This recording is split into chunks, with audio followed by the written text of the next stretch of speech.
저희 9월 둘째 주 예배를 하나님 앞에 드리도록 하겠습니다. 우리 다 같이 조용히 기도합니다. 보라, 내가 새 하늘과 새 땅을 창조하나니 이전 것은 기억되거나 마음에 생각나지 아니할 것이라. 너희는 내가 창조하는 것으로 말미암아 영원히 기뻐하며 즐거워할지니라. 아멘. 사랑과 은혜가 많으신 주님, 늘 항상 우리에게 베푸시고 늘 항상 우리를 채우시고 늘 항상 우리를 부르시고 품에 안아주시며 우리 마음의 기쁨과 만족으로 응답하시는 하나님 참으로 감사드립니다. 오늘도 저희가 이 시간 거룩한 예배 주님 앞에 드리기 위하여 함께 모였습니다. 하나님, 이 한 시간 축복하여 주시고 우리 성도님들 온전한 마음과 온전한 뜻으로 주님을 예배할 때에 하나님 함께 하시며 홀로 영광 받으시며 하나님, 이 예배가 주님과 함께 누릴 수 있는 축제의 예배가 될 수 있도록 도와주시옵소서. 감사드리며 주 예수님의 이름으로 기도했습니다. 아멘. 우리 다 같이 일어나셔서 사도신경으로 주님 앞에 신앙 고백 드리도록 하죠.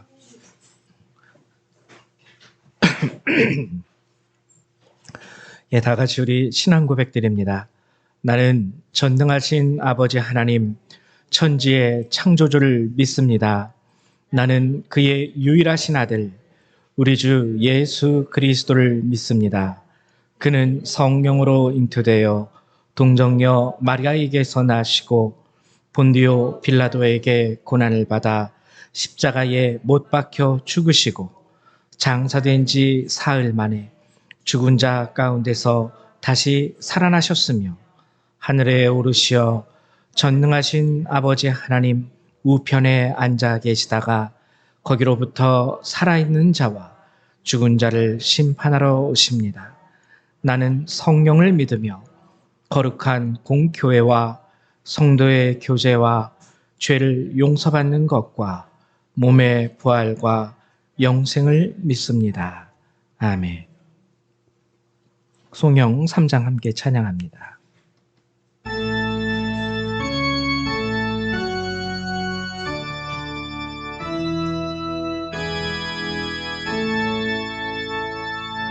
성부 성자와 성령 찬송과 영광 돌려 보내세. 태초로 지금까지 또 영원 무궁토록 성삼위께 영광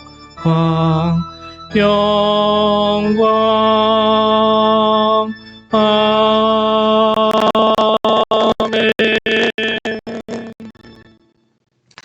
찬송가 뒤에 있는 교동문 69번 함께 교독하도록 하죠. 교동문 69번 이사야 40장 두 번째 말씀입니다. 교동문 69번 말씀입니다. 함께 교독하겠습니다. 너희는 눈을 높이 들어 누가 이 모든 것을 창조하였나 보라.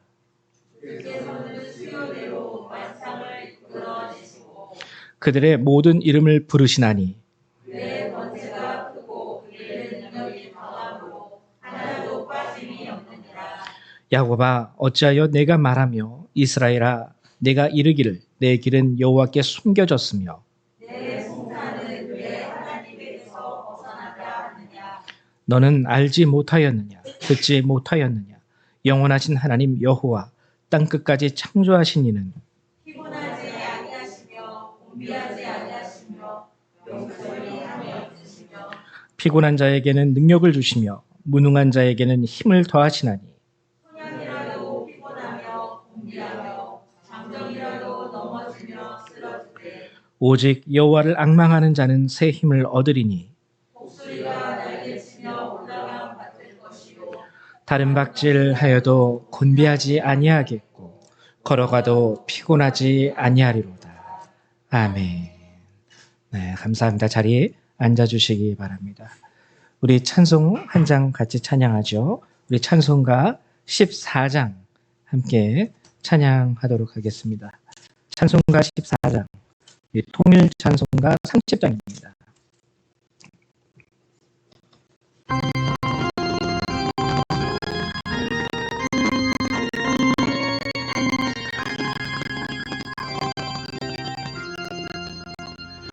주리 하나님 하늘에 계시니 온 천하 만민 주 앞에 찬송하네. 이 천지 만물도 주 앞에 엎드려 그 거룩하신 이름을 높이네. 주 언약하신 것 끝까지 지키니 저 하늘 나라 향하여 곧 가리라. 주 얼굴 배울 때 내 맘이 기쁘고 영원히 주의 영광을 찬양하리.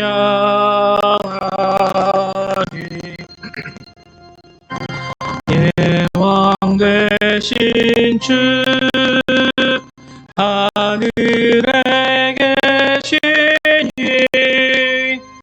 이 세상 죄악이 크신 구주 예수 저 천군 천사들 주 옹위하고서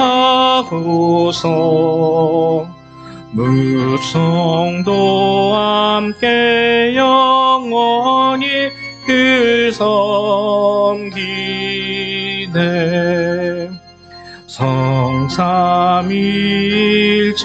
성삼위일체계 승리한 무리들 다 깊은 소리 높여서 감사드려.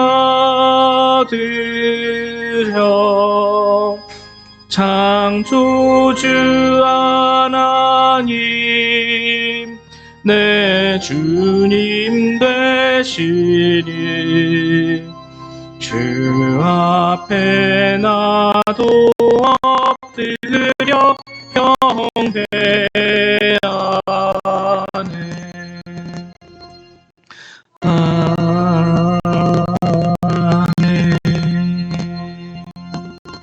네, 이 시간에는 우리 정미숙 집사님 나오셔서 우리를 위해서 기도해 주시겠습니다.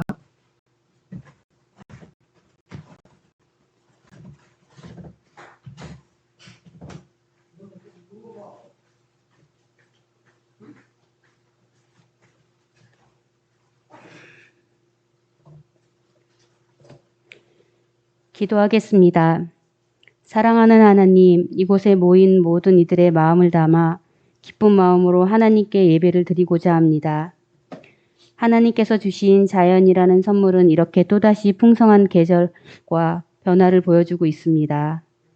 늘 반복돼서 당연한 것이고 늘 누릴 수 있는 것인 줄 알았는데 가만히 살펴보고 느껴볼수록 이런 자연을 느끼며 다스리며 살 수 있는 것이 헤아릴 수 없는 축복이며 하나님이 우리에 대한 사랑을 다시 한번 느끼게 되는 것 같습니다. 자연도 하나님이 주신 섭리에 따르며 순종하며 사는데 우리 인간들은 우리를 지으신 하나님의 존재도 알지 못하고 알아도 잊고 살 때가 많고 잊지 않아도 순종하며 살지 못함을 알고 있습니다. 하나님께서 저희를 만드실 때 주신 자유의지를 온전히 하나님께 드리는 마음으로 쓰지 못하고 이곳 세상에서 편하게 사는 데만 써왔음을 고백합니다. 이 세상이 좀 더 따뜻해지고 아름다워지기 위해서는 하나님의 사랑이 더 많아져야 할 텐데 우리는 스스로조차 지금 하나님을 향해 제대로 나아가고 있는지 혼란스러울 때가 많습니다. 저희가 의지할 수 있는 방법은 하나님께 드리는 기도와 말씀밖에 없습니다. 이 세상 살면서 감당하기 힘든 일들과 말들로 혼란스럽고 휘둘림을 당할 때가 있을지라도 하나님 말씀 속에서 하나님과 교제하는 기도만으로도 그 모든 것들로부터 저희가 지켜지고 회복될 힘을 얻게 되기를 간절히 원합니다. 저희가 기도할 힘조차 없을 때도 저희에게 성령을 보내주셔서 입술을 움직여 주님을 찾게 해주시고 순간적인 유혹으로 세상적인 것으로 그 마음을 해결하려 하지 않게 저희의 약한 영을 지켜주소서.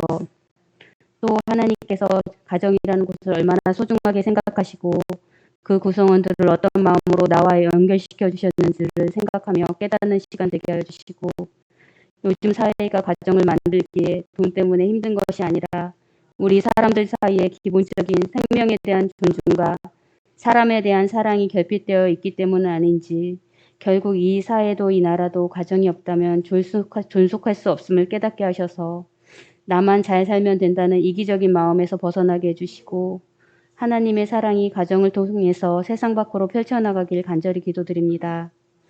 하나님 여기에 모인 모든 분들의 마음을 읽어주시고 오늘 듣게 될 목사님의 말씀은 하나이지만 그 말씀으로 모든 이들의 마음이 풀어지길 원하며 그 말씀으로 주시는 메시지를 하나님이 우리 개개인에게 주시는 보살핌으로 받아들여지길 원하며 감사드리며 예수 그리스도 이름으로 기도드렸습니다. 아멘.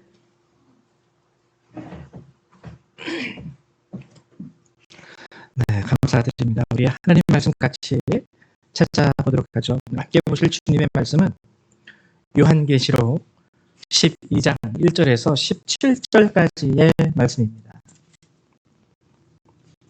요한계시록 12장 1절에서 17절. 요한계시록 12장 전체의 말씀이죠.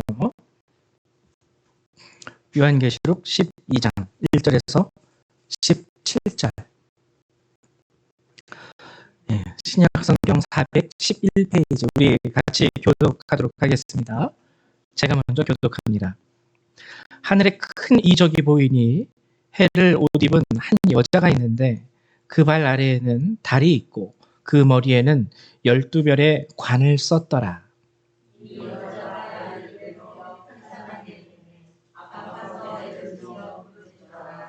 하늘에 또 다른 이적이 보이니 보라 한 큰 붉은 용이 있어 머리가 7이요 뿔이 10이라. 그 여러 머리에 7 왕관이 있는데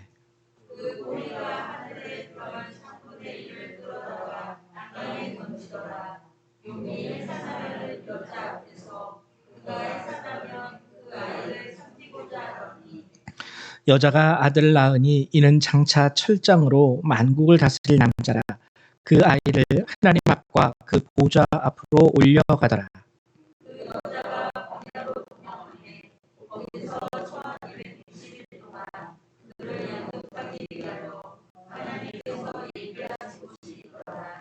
하늘에 전쟁이 있으니 미가엘과 그의 사자들이 용과 더불어 싸울세. 용과 그의 사자들도 싸우나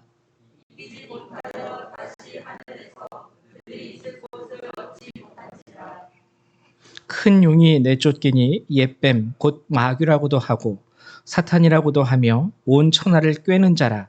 그가 땅으로 내쫓기니 그의 사자들도 그와 함께 내쫓기니라.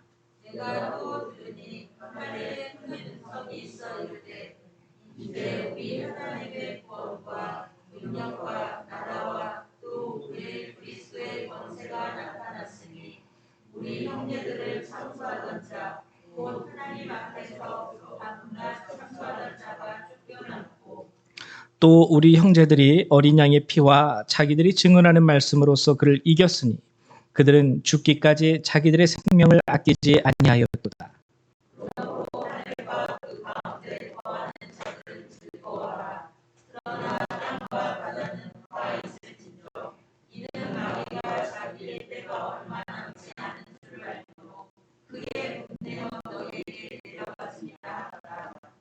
용이 자기가 땅으로 내쫓긴 것을 보고 남자를 낳은 여자를 박해하는지라.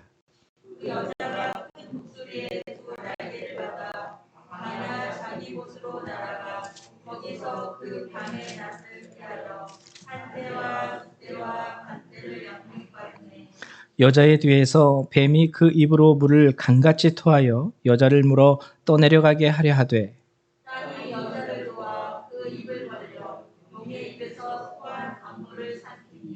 용이 여자에게 분노하여 돌아가서 그 여자의 남은 자손 곧 하나님의 계명을 지키며 예수의 증거를 가진 자들과 더불어 싸우려고 바다 모래 위에 서 있더라. 아멘. 네, 감사합니다. 추석 잘 보내셨어요? 네, 감사합니다. 예, 이제 추석을 보내고 이제 주일 다시 우리가 주님 앞에 예배 드리기 위해서 나왔습니다. 오늘 이제 여러분들하고 함께 나눌 하나님의 말씀은 이제 요한계시록 12장의 말씀이에요. 엄밀히 말해서 요한계시록 12장의 말씀은 우리가 이렇게 요한계시록을 읽다 보면 이렇게 순서대로 첫 번째 나팔, 두 번째 나팔, 세 번째 나팔 이렇게 해가지고 일곱 번째 나팔까지 가고 또 일곱 대접의 이야기가 시작이 되는데 12장은요 그 중간에 살짝 12장의 내용부터는 삽입된 거예요. 그러니까 이렇게 쭉 자연스럽게 이어가는 중간에 살짝 삽입되어진 내용으로 여러분들이 이해를 하시면 됩니다. 그래서 오늘 여러분들하고 12장의 말씀을 함께 나눌 텐데요. 지난 시간에 우리가 함께 나누었던 말씀을 잠깐 요약을 하고 넘어가도록 하죠. 지난 시간에 우리가 함께 읽은 요한계시록 11장에서는요. 중요한 것이 있었죠. 중요한 것 두 가지. 요한계시록 11장에서는 우리가 이제 일곱 번째 나팔이 부러지기 전 약 3년 6개월간 교회와 세상의 싸움에 대해서 우리가 함께 나누었습니다. 근데 이 교회와 세상의 싸움이 있을 때 하나님이 특별히 3년 6개월 동안 이방인들이 하나님의 성전을 짓밟게 될 때에 하나님께서 특별히 구별한 자들이 있었어요. 측량하심으로 인하여 성전과 제단과 그 안에서 경배하는 자들. 그래서 이 의미가 무엇인가? 하나님께서 이렇게 특별히 측량하심으로 말미암아 따로 구별하는 이들은 누구를 말하는 것인가? 우리가 그것을 지난 시간에 함께 나누었죠. 성전 안에서, 하나님의 교회 안에서 제단, 하나님 앞에 예물을 드리는 곳이에요. 그 예물을 드리는 곳에서 하나님을 경배하는 자들. 그래서 겉으로 보면 그냥 예배 드리고 주일마다 예배 드리고 또 헌금 드리는 그런 사람들을 말하는 것인가? 우리가 이렇게 알 수 있지만 이해할 수 있지만 그게 아니라 그랬죠. 정말 하나님이 받으실 만한 예물에 대한 조건, 우리가 마태복음의 말씀을 함께 나누면서 얘기했어요. 하나님 앞에 어떠한 예물이든 괜찮습니다. 그것이 값어치가 나가는 것이든 좀 세상적으로 볼 때 그렇게 값어치가 없는 것이든 상관없어요. 다만 그 예물을 드릴 때에 하나님이 우리에게 말씀하신 것은 무엇이냐면 내 형제에게 원망받을 만한 일이 있거든 가서 먼저 화목하고 와서 예물을 드려라. 그러니까 하나님은 우리가 드리는 예물의 세상적인 가치를 가지고 귀하다, 귀하지 않다 구분하시는 하나님이 아니에요. 받겠다, 받지 않겠다라고 말하는 하나님이 아니라는 것이죠. 하나님은 정말 우리의 삶 가운데에서 우리가 하나님의 자녀로서 우리의 형제들 가운데에서 하나님의 말씀으로 온전히 섬기고 사랑하고 살아가는 그 삶의 모습, 그 삶의 모습 자체가 우리 하나님이 기뻐 받으시는 예물이 되는 거예요. 그렇게 살아가는 자들을 하나님은 따로 구분하신다는 것이죠. 그래서 지난 시간에 우리가 먼저 나누었던 것은 이 하나님의 측량하심, 그 측량하심 가운데에서 따로 구별되는 거룩한 성도들에 대해서 우리가 나누었고요. 두 번째는 두 증인. 이 두 증인은 결국에 죽게 됩니다. 죽게 되지만 11장 마지막을 보면 하나님께서 이들이 죽음으로 말미암아 세상은 이긴 줄 알아요. 그래서 서로 예물을 보내면서 환호하고 축하하죠. 우리가 드디어 하나님의 두 증인을 죽여버렸어 하면서 축하하지만 결국 하나님께서는 그들을 다시 살리십니다. 이것이 하나님의 최종적인 승리예요. 예수 그리스도께서 그렇게 하셨듯이 역설적으로 우리의 죽음은 이 세상 가운데 승리가 됩니다. 왜? 하나님이 다시 살리시기 때문에. 그래가지고 오히려 세상 사람들이 하나님께 경배를 돌리게 되지요. 그래서 이 두 가지 내용을 우리가 요한계시록 11장에서 함께 나누었고요. 이제 오늘은 요한계시록 12장을 함께 나누려고 하는데요. 요한계시록 12장의 내용은 얼핏 보기에는 이해하기가 좀 쉽지가 않아요. 쉽지가 않아요. 근데 요한계시록 12장이 우리에게 알려주는 핵심은 누구냐면 여인과 여인의 자손입니다. 여인과 여인의 자손.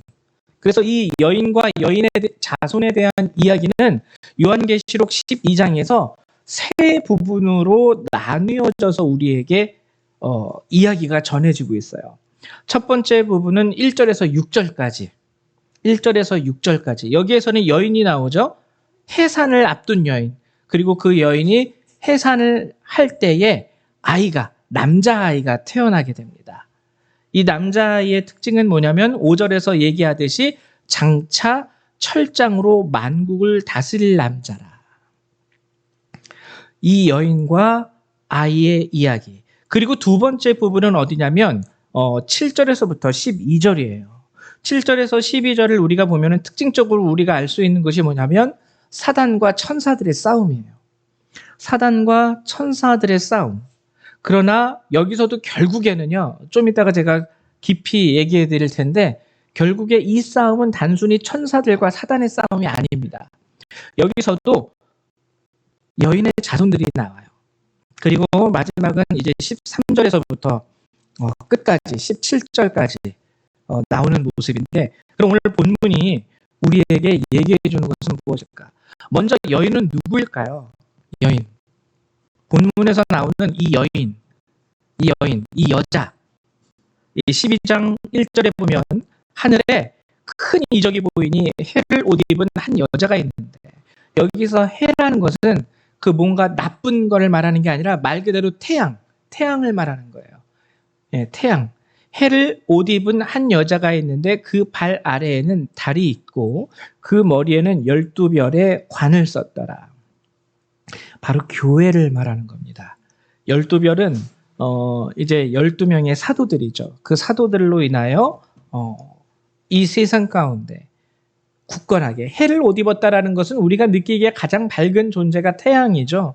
그래서 하나님의 은혜를 옷 입은 교회라는 뜻이에요. 그러니까 교회는 이 땅 가운데에서 가장 하나님의 빛나는 은혜를 입고 사는 공동체. 이 교회, 이 여인. 이 여인이 2절에 보면 아이를 뵙니다. 그리고 해산하게 되매 아파서 애를 쓰며 부르짖더라. 뭐 아시겠죠? 제가 설명을 안 해도. 그리고 이 여인이 해산할 때에 한 큰 붉은 용이 또 나타나게 됩니다. 이 아이를 삼키기 위하여. 근데 본문을 보면 이 아이를 삼키지는 못해요. 근데 5절에 보면 여자가 아들을 낳으니 이는 장차 철장으로 만국을 다스릴 남자라 그 아이를 하나님 앞과 그 보좌 앞으로 올려가더라. 이 아이는 만국을 철장으로 다스릴 권세를 가지고 태어나지만 곧바로 하나님 앞과 그 보좌 앞으로 올려가게 됩니다. 이것도 엄밀히 말하면 죽음을 의미하는 거죠. 그러나 여기서 이 죽음은 완전한 죽음은 아니죠. 그래서 여기서 첫 번째 여자는 교회. 근데 여기서 이 여자가 해산한 그 남자 아이는 예수 그리스도를 의미해요. 예수 그리스도. 예수님. 그래서 쉽게 이해하시면 됩니다. 12장 1절에서 6절까지는 교회와 예수 그리스도에 대한 이야기예요. 이 여인이 이 교회가 아들을 낳았는데 바로 예수님.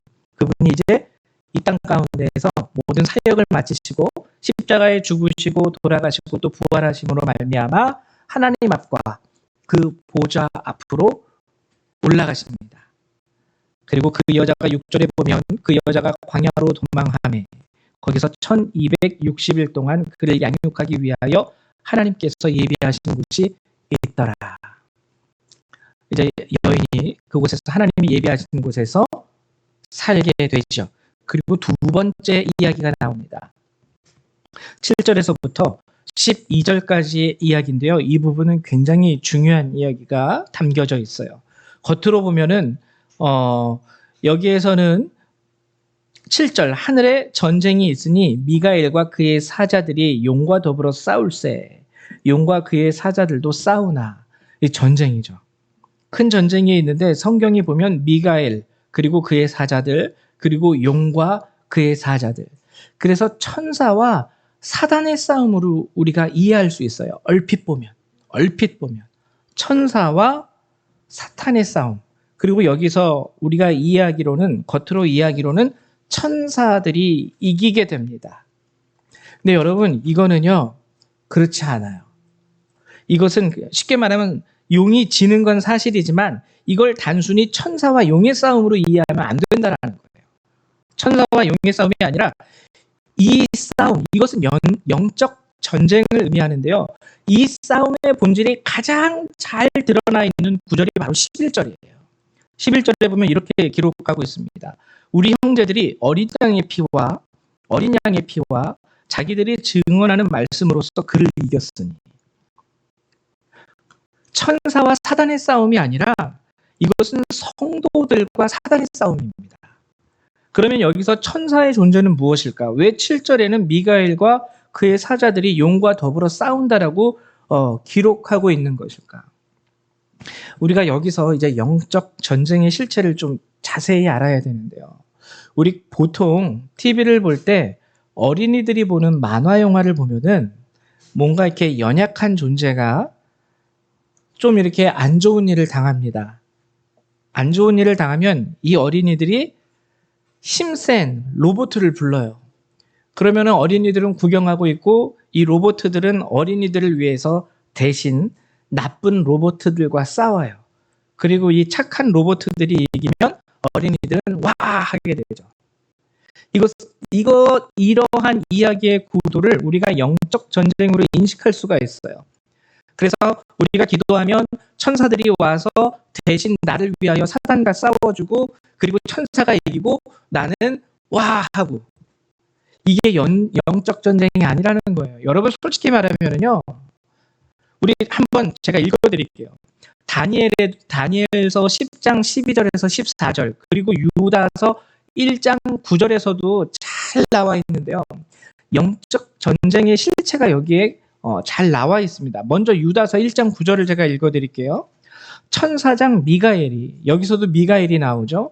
모세의 시체에 관하여 마귀와 다투어 변론할 때에 감히 비방하는 판결을 내리지 못하고 다만 말하되 주께서 너를 꾸짖으시기를 원하노라 하였거늘. 여러분, 영적 전쟁 가운데에서 천사가 뭔가 힘을 가지고 사단을 누르고 이기고 그들을 결박하고 사단의 존재를 없이한다라는 것은 그냥 우리들의 상상일 뿐입니다. 유다서 1장 9절에서도 보면은요, 감히 비방하는 판결을 미가엘이 내리지를 못해요. 그렇죠? 그게 천사가 싸운다라는 게 아니에요. 진짜 영적 전쟁의 실체는 우리들의 싸움이에요. 그럼 천사는 뭐 하는 거냐? 우리들이 그 영적 전쟁 가운데 승리할 수 있도록 돕는 조력자 정도로 여러분들이 이해하시면 됩니다. 결국의 승리는요, 어린 양의 피와 자기들이 증언하는 말씀으로써 그를 이기는 거예요. 형제들이. 우리가 이기는 거예요. 우리가 싸우는 거예요. 옆에서 천사들이 쉽게 말하면 응원해 주는 거예요. 우리 뭐 청팀 이겨라, 100팀 이겨라. 응원하는 존재. 천사가 싸운다고 생각하지 마십시오. 영적 전쟁에서 우리의 싸움을 대신하여 싸워줄 수 있는 존재는 없어요. 예수 그리스도의 보혈의 피 외에는 천사들은 우리를 위해서 구원에 있어서 요만큼의 역할도 할 수 있는 존재가 없습니다. 일이 없어요. 오직 그리스도의 피와 그 피와 우리에게 하신 하나님의 말씀을 믿고 열심히 싸우며 이 땅 가운데서 하나님을 증거하는 우리의 삶이 우리로 하여금 하나님의 나라를 들어가게 하는 것이지 천사가 대신 싸워줘서 천사가 이겨가지고 절대 아니라는 거예요. 절대 아니라는 거예요. 다니엘서 10장에서도 그런 말씀이 있어요. 그가 내게 이르되 다니엘아 두려워하지 말라. 내가 깨달으려 하여 네 하나님 앞에 스스로 겸비하게 하기로 결심하던 첫날부터 내 말이 응답받았으므로 내가 내 말로 말미암아 왔느니라. 그런데 바사 왕국의 군주가 20일 동안 나를 막았으므로 내가 거기 바사 왕국의 왕들과 함께 머물러 있더니 가장 높은 군주 중 하나인 미가엘이 와서 나를 도와줌으로 이제 내가 마지막 날에 네 백성이 당할 일을 네게 깨닫게 하려 왔노라. 결국에는 이것도 다니엘의 싸움이었어요. 다니엘이 다니엘 10장에 나와 있는 말씀이 무슨 뜻이냐면 다니엘이 하나님 앞에 기도합니다.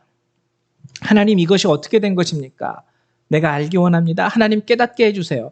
기도한 첫날부터 하나님이 응답을 주신 거죠, 그에게. 그래서 그 응답을 가지고 천사, 가브리엘 천사가 다니엘에게 옵니다. 오는데 사단이 막은 거예요. 사단이 막은 거예요. 그때 성경이 말하는 것은 뭐냐면 가장 높은 군주 중 하나인 미가엘이 와서 나를 도와주었다. 결국에 여기서도 미가엘이 이겼다라는 것이 아니라요, 다니엘이 끈기 있게 기도하는 와중에 하나님께서 조력자를 붙이신 거예요. 그래서 영적인 싸움은 우리의 싸움이죠. 나의 싸움이지, 영적인 싸움 가운데 천사가 대신 싸워주기를 바라는 신앙이 있다면 그건 되게 어린 신앙이고 미신적인 신앙입니다. 우리를 위해서 대신 싸워주지 않아요.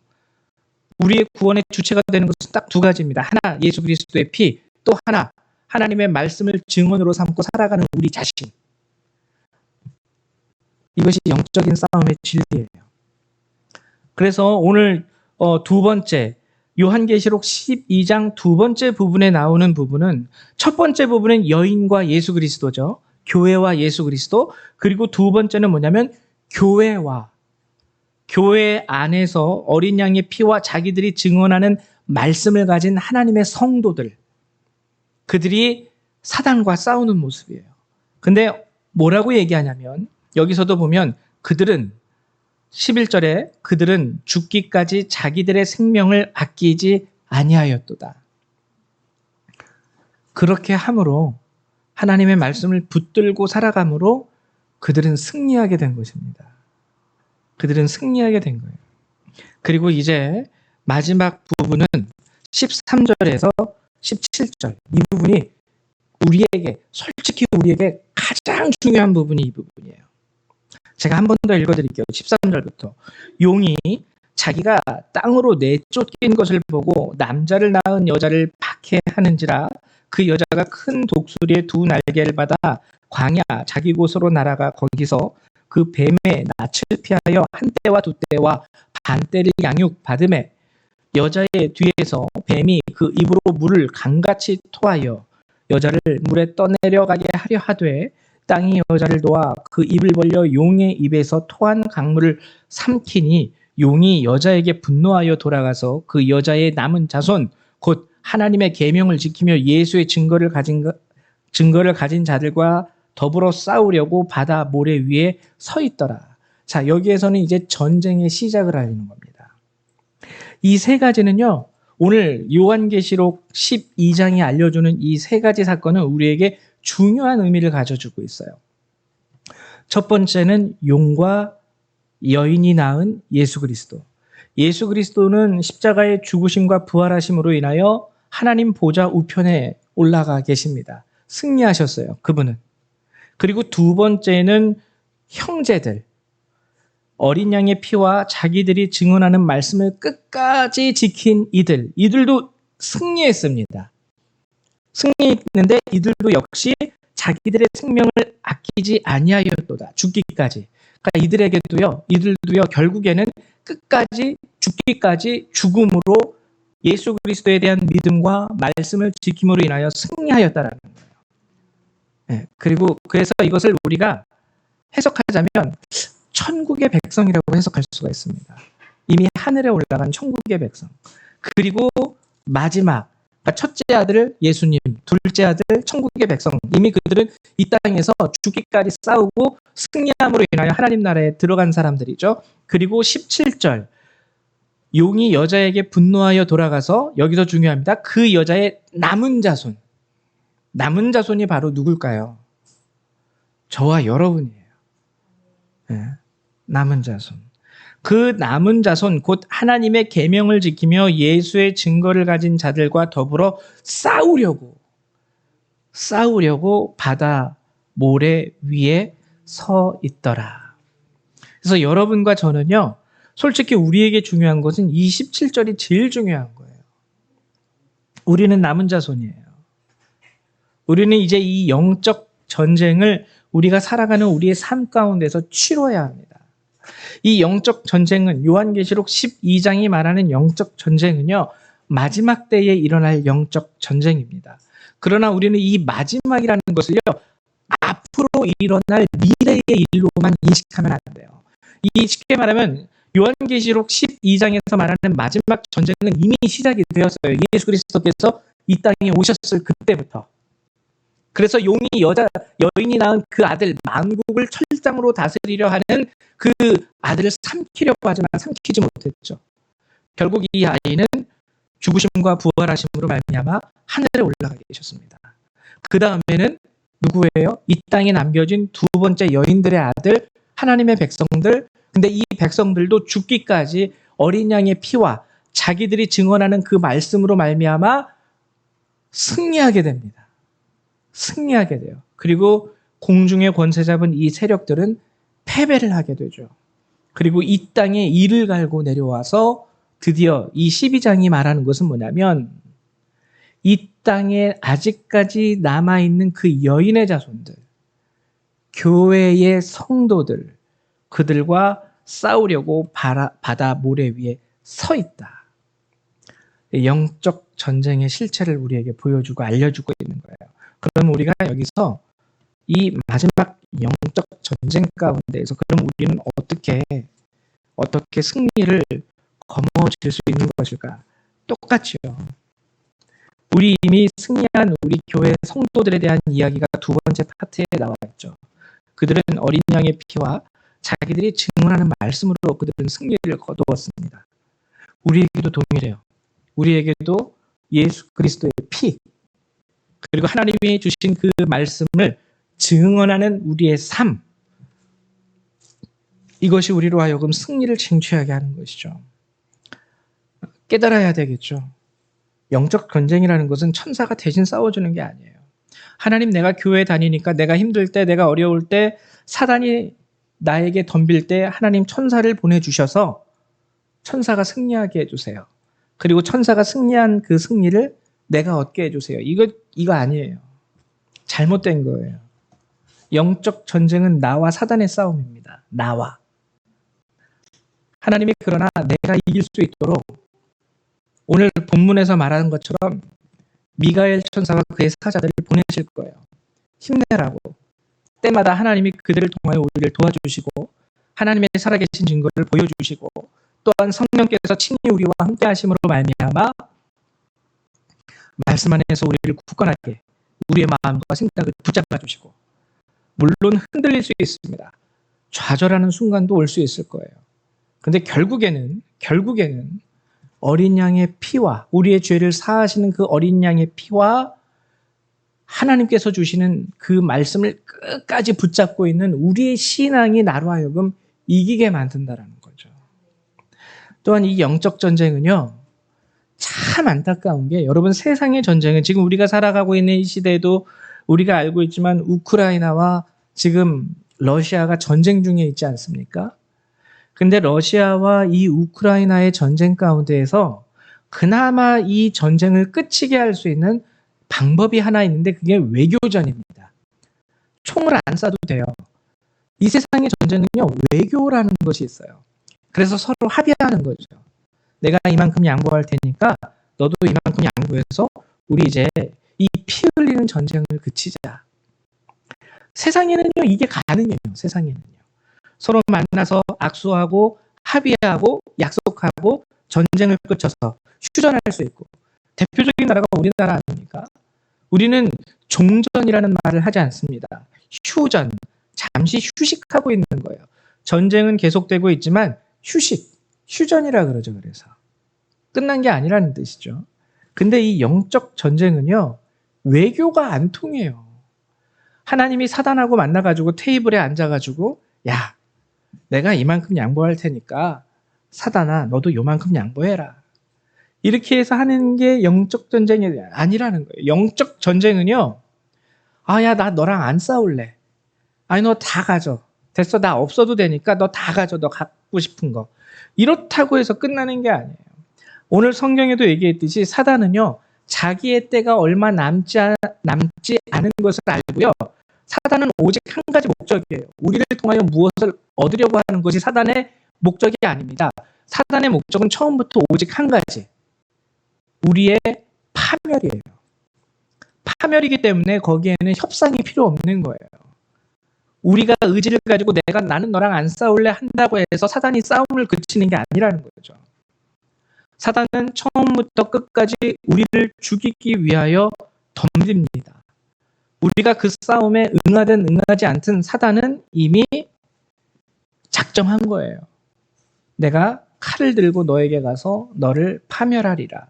싫어, 나는 너랑 안 싸울 건데 필요 없다라는 거예요. 우리 말로 하자. 필요 없다라는 거예요. 이게 영적 전쟁의 특징이에요. 거기서 우리도 그래서 죽음을 각오하고 우리를 파멸하려 하는 그 세력과 대항해서 싸워야 합니다. 우리가 가진 무기는 두 가지예요. 어린 양의 피. 어린 양의 피는 뭘 의미할까요? 하나님께서 예수 그리스도께서 흘리신 그 보혈의 피는 결국에 우리의 죄사함을 의미하는 것이죠. 그래서 우리의 신앙생활 가운데 예수 그리스도의 공로를 의지함으로 인하여 날마다 회개하는 삶이 필요해요. 날마다 회개하는 삶. 하나님, 알게 모르게 지은 나의 죄. 내가 마음으로 지은 죄이든 아니면 실제적으로 나의 삶 가운데서 내가 나의 행위, 나의 언행으로 저질러버린 죄이든 늘 항상 하나님 앞에 회개하는 모습이 필요하다는 것이죠. 성도에게는.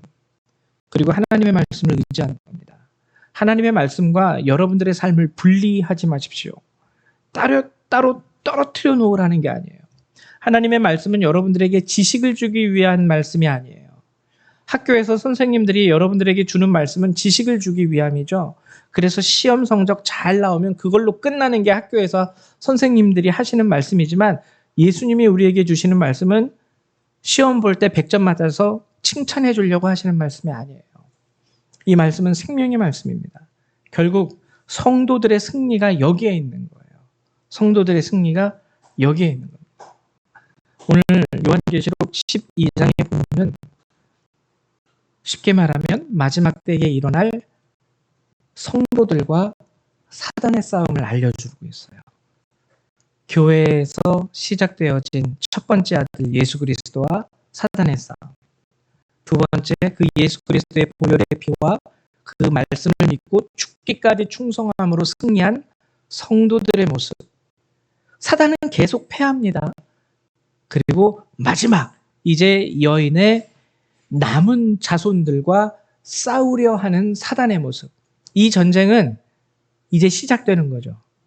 그래서 요한계시록 12장에서 우리가 생각할 수 있는 상상할 수 있는 미래의 모습은요. 17절을 하나뿐이에요. 그 전에는 이미 다 일어난 전쟁의 모습이고 이미 승리한 모습. 17절은 이제 저와 여러분이 싸워 나가야 할 영적 전쟁의 순간을 우리에게 얘기해 주고 있습니다. 간절히 바라는 것은 여러분들도 이 전쟁 가운데에서 승리할 수 있는 백성이 되기를 바랍니다. 하나님의 말씀과 예수 그리스도의 보혈로 마지막 때에 여러분들이 승리하는 그 순간에 가끔가다 외로울 때도 있으시죠? 힘들 때도 있으시죠? 혼자인 것처럼 여겨질 때도 있으실 거예요. 그러나 천국에 가면은요, 우리처럼 그렇게 살아가면서 승리한 많은 하나님의 백성들이 그곳에서 우리를 반겨주고 우리를 품어주고 함께 기뻐해주고 즐거워하고 함께 하나님을 찬양할 그날, 거기에 가면은요 정말 여러분들이 정말 기뻐할 수 있는 친구들, 어떻게 보면 가족과 같은 또 다른 주의 백성들, 그들을 여러분들은 보게 될 거예요. 분명히. 이 사실을 꼭 기억하셔서 이제 사단은 선포했습니다. 예수의 증거를 가진 자들과 더불어 싸우려고 바다 모래 위에 서 있더라. 근데 여러분 여기서도 참 재미있는 하나의 우리가 추측할 수 있는 게 바다 모래 위에 서 있으면 제대로 싸울 수 있을까요? 든든한 땅에서 싸우면은 그쵸? 괜찮아요. 근데 바다 모래 위는요. 제가 또 군대를 해병대에 나오지 않았습니까? 바다 모래 위는요 정말 싸우기가 힘든 곳이에요. 왜냐하면은 집안이 바다 모래는 약하잖아요. 자칫 잘못해서 발을 디디면은요 발이 쑥 들어가요. 든든한 집안이 아니기 때문에 이 쉽게 말하면 용은요 우리와 싸우려고 덤빕니다. 근데 그들이 서 있는 곳은 바다 모래 위에요. 뭐냐면은 이들은 패배할 수밖에 없어요. 우리가 예수 그리스도의 보혈의 피를 의지한다면 바다 모래 위에서 이들은 한 발자국 움직이는 것도 너무 힘들어할 거고 거기서 우리를 향하여 아무것도 하지 못한 채 바다의 파도에 휩쓸리게 되거나 아니면은 거기서 자빠지게 되거나 넘어지게 되거나 영적 싸움의 결과를 우리가 가늠할 수 있는 부분이 바로 이 부분이죠. 그래서 여러분들 끝까지 하나님의 말씀을 붙들고 오늘도 나를 다독이고 오늘도 회개하고 또 오늘도 예수 그리스도의 말씀을 힘입어서 승리하실 수 있는 저와 여러분 되시기를 주님의 이름으로 축원드립니다. 우리 시간 잠깐 기도하는 시간 갖도록 하죠. 오늘 본문을 통해서 하나님 그리스도께서 그러하셨고 또 이미 우리 앞에 많은 믿음의 선조들이 그러했듯이 우리 각 사람도 이 싸움 가운데에서 예수 그리스도의 보혈의 피와 하나님 주신 말씀으로 말미암아 승리할 수 있도록 도와주십시오. 함께 기도하는 시간 갖도록 하죠. 기도합니다. 사랑과 은혜가 많으신 하나님 참으로 감사를 드립니다. 한없이 나약하고 한없이 연약하고 하나님 주님을 알고 하나님의 말씀을 안다 할지라도 죄 가운데에서 벗어나지 못하는 우리 삶의 모습을 바라보며 주님 회개합니다. 우리를 도와주시옵소서. 우리의 마음과 우리의 생각을 지켜주시고 우리의 삶 가운데 하나님의 말씀, 은혜, 능력 더하여 주셔서 하나님 이미 승리하신 예수 그리스도의 그 은혜와 그 보혈의 능력과 또한 그 말씀을 지키고 살아감으로 인하여 하나님 승리한 천국의 백성들과 같이 하나님 이 땅을 살아가고 있는 우리도 하루하루 하나님의 말씀과 은혜로서 하나님 예수 그리스도의 보혈의 피를 의지함으로 인하여 승리할 수 있도록 우리 붙잡아 주시옵소서. 하나님 우리 가운데 흔들리는 자들이 있습니까? 연약한 자들이 있습니까? 주님을 바라보지 못하고 상황을 바라보며 하나님 주님을 의지하지 못하고 자신의 힘을 의지함으로 말미암아 넘어지는 자들이 있습니까? 하나님 저들을 긍휼히 여겨 주시옵소서. 다시 한번 하나님의 이름을 부르짖고 다시 한번 먼저 주께서 공급하시는 새 힘과 은혜와 능력으로 일어설 수 있는 우리 성도님들이 될 수 있도록 도와주시고 하나님 주님의 말씀을 지키고 살아가는 모든 성도들에게 하나님 승리의 기쁨과 은혜를 주님 더하여 주시기를 소망합니다. 하나님의 말씀을 의지하는 자들에게 패배를 허락하지 마시옵소서. 이미 그리스도께서 세상을 이기셨사오니 주님의 이름을 믿고 주님의 말씀을 의지하며 살아가는 우리 성도들에게 세상을 이기신 그 주님의 기쁨과 하나님 그 평안을 저들에게 허락하셔서 저들의 삶이 예수 그리스도로 말미암아 평안할 수 있도록 만족할 수 있도록 기뻐할 수 있도록 그들을 이끌어 주시옵소서. 하나님의 말씀만이 예수 그리스도의 보혈만이 우리 삶의 희망임을 믿습니다. 우리 성도님들이 그 말씀을 늘 의지하고 그 말씀을 늘 그들의 삶 가운데서 붙잡고 실천함으로 인하여 살아갈 수 있도록 하나님 도와주시옵소서. 오늘도 우리와 함께하여 주심을 감사드리며 우리 주 예수님의 이름으로 기도했습니다. 아멘. 네, 감사드립니다. 우리 이 시간에는 찬송가 353장 함께 찬양하시면서 준비하신 예물 하나님 앞에 드리도록 하죠. 찬송가 353장, 우리 통일 찬송가로는 391장입니다. 새 찬송가 353장, 통일 찬송가 391장입니다.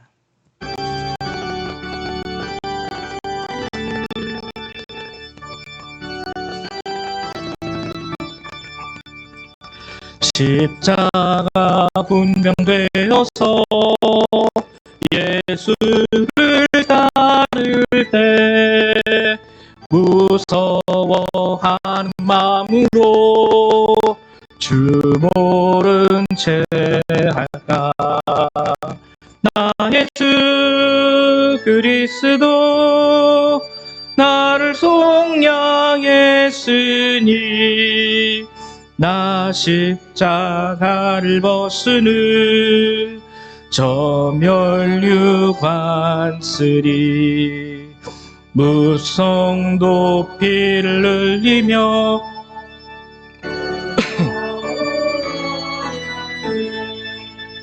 나 어찌 편히 누워서 상 받기 바랄까.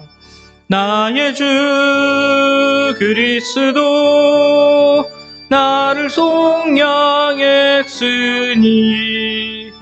나 십자가를 벗으는 저 멸류관 쓰리 이 죄악 많은 세상에 수많은 원수들 날 유혹하고 했지나 내 주만 따르리.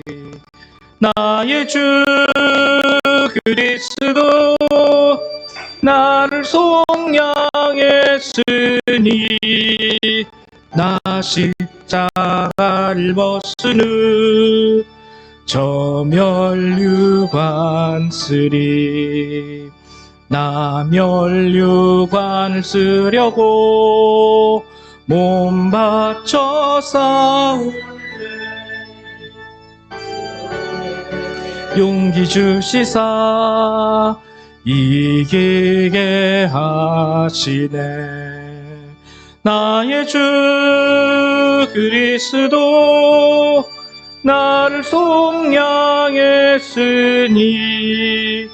나 십자가를 벗으는 저 멸류관 쓰리 승리의 그날 이르러 십자가 군병들 개가를 불러 영광을 주님께 돌리리.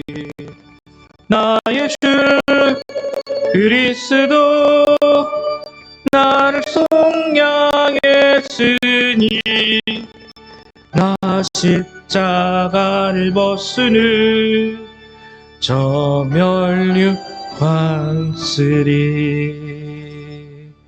아멘. 예, 들으신 예물을 위해서 한 번 더 기도하도록 하죠. 사랑과 은혜가 많으신 주님, 늘 항상 우리에게 귀한 말씀을 허락해 주시고 우리를 은혜 가운데 이끄시며 우리로 하여금 온전히 서게 하시니 참으로 감사를 드립니다. 하나님, 저희 성도님들을 축복하여 주시고 저들을 도와주시옵소서. 참으로 하나님의 은혜가 없이는, 하나님의 능력이 없이는 우리가 마지막 이 세상 가운데 온전한 승리를 얻을 수 없고, 하나님, 우리가 승리의 영광을 얻을 수 없는 나약한 존재임을 고백합니다. 하나님, 힘들고 어려운 순간에서도 날마다 우리 성도님들 하나님의 말씀을 의지함으로 말미암아 이곳에서 주님을 찾고 이곳에서 주님을 경배하고 이곳에서 주님을 예배합니다. 또 힘들고 어려운 순간에도 하나님, 저들 삶의 작은 부분 이렇게 구별하여 예물로 하나님께 내어드리며 주님 앞에 감사의 예물을 드립니다. 하나님, 예물을 드리는 이 손길들 가운데 은혜와 축복을 더하여 주시고 저들의 힘겹고 어려운 삶의 모습을 주께서 아시오매 하나님, 저들이 그 삶 가운데 하나님의 도우심으로 말미암아 날마다 승리할 수 있도록 새 힘과 은혜와 능력 부어주시며 그들의 마음에 믿음도 더하여 주시옵소서. 오늘도 우리가 드리는 이 예물을 주께서 귀하게 받아주시고 하나님 원하시는 곳에 온전히 쓰임받게 하여 주시며 이 예물이 하나님 나라의 확장 가운데 하나님 온전히 쓰임받을 수 있도록 도와주시옵소서. 감사드리며 주 예수님의 이름으로 기도했습니다. 아멘. 네, 감사드립니다. 우리 광고를 잠시 말씀드리도록 할게요. 이제 추석 끝났죠. 이제 연휴는 내일까지 이어집니다. 추석 잘 지내셨죠? 가족들의 모임 가운데 빛이 되셨으리라 믿습니다. 광고 이제 다음 광고 사항은 여러분 저희가 10월 2일 날은 10월 2일 저희가 야외 예배를 준비 중에 있어요. 그래서 이미 예약은 다 해놨습니다. 예약은 다 해놨고요. 장소도 먼 곳이 아니라 여기 저희가 살고 있는 신북 가까운 쪽 저기 허브 아일랜드 가는 쪽에 그 버섯 파는 데 아시죠? 예, 거기서 그 버섯 파는 데 지나서 바로 오른쪽으로 이렇게 꺾어지는 조그만 골목길 같은 게 있는데 거기가 골로 쭉 올라가시면 되더라고요. 그래서 장소는 저희 교회 카톡 거기에다가 제가 그 공지를 할 테니까 모르시는 분은 그거 보시고 내비게이션 이용하셔서 오시면 될 것 같아요. 그래서 10월 2일은 교회로 오지 마시고 바로 그곳으로 11시까지 모여주시면 됩니다. 근데 다만 11시에 바로 예배를 시작하기는 좀 힘들 것 같아요. 그 펜션 주인 되시는 분하고 이렇게 얘기를 했는데 11시가 그 체크아웃하는 시간이라서 그 저희 앞에 예약하신 분이 11시에 나간대요. 그래서 얼른 청소를 해야 된다고 하더라고요. 그래서 11시에 모이면 먼저 식사를 하고 예배는 식사가 끝난 후 한 1시 정도에 우리가 그곳에서 예배를 드리면 될 것 같아요. 그렇지만 이제 식사도 같이 해야 되니까 11시까지 오셔서 식사를 같이 하고 예배를 드리고 또 거기 이렇게 우리 아이들이 함께 모여서 이렇게 뭐 놀 수 있을 만한 장소가 있는지는 잘 모르겠지만 거기서 그래도 아이들하고 같이 조그만 게임이라도 하면서 또 예배 후에는 그렇게 같이 즐거운 시간 보내시고 이렇게 여러분들 돌아가시면 될 것 같습니다. 그리고 우리 특별히 가족들 가운데 우리 함께하는 시간이니까 믿지 아니하시는 그런 분들도 함께 되도록이면 뭐 이렇게 바쁘신 일이 있으면 어쩔 수 없지만 오셔가지고 함께 참석하면은 좋은 전도의 시간이 되지 않을까 생각이 돼요. 그리고 또 우리 혜린 자매 위해서 여러분 기도를 부탁드립니다. 혜린이가 그 오토바이로 이제 그 배달하는 거 이런 아르바이트를 하다가 교통사고가 났어요. 그래서 여러분들이 그래도 우리 혜린이 속히 아무런 이상 없이 빨리 회복할 수 있도록 여러분들이 함께 기도해 주시기를 부탁드립니다. 그 외에 다른 광고 사항은 여러분들이 주보를 참조해 주시기 바랍니다. 우리 다 같이 일어나셔서 찬송 1장 함께 찬양하시고 축도하심으로 예배를 마치도록 하죠.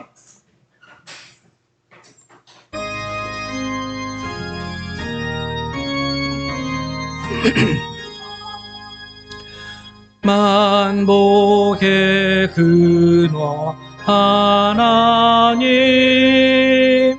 온 백성 찬송 드리고 저 전사여 찬송하세 찬송 성부 성자 성령 아멘. 사랑과 은혜가 많으신 주님 참으로 감사를 드립니다.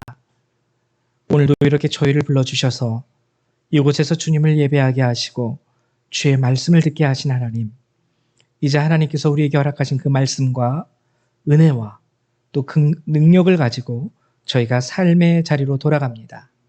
하나님 도와주셔서 오늘 이 시간을 통하여 주신 그 말씀을 우리 마음 가운데 늘 간직하게 하시고 그 말씀의 은혜와 힘으로 이 한 주간 또한 우리 삶의 자리에서 참되고 승리하는 영적 전쟁의 그 승리의 시간들을 우리가 보낼 수 있도록 도와주시옵소서.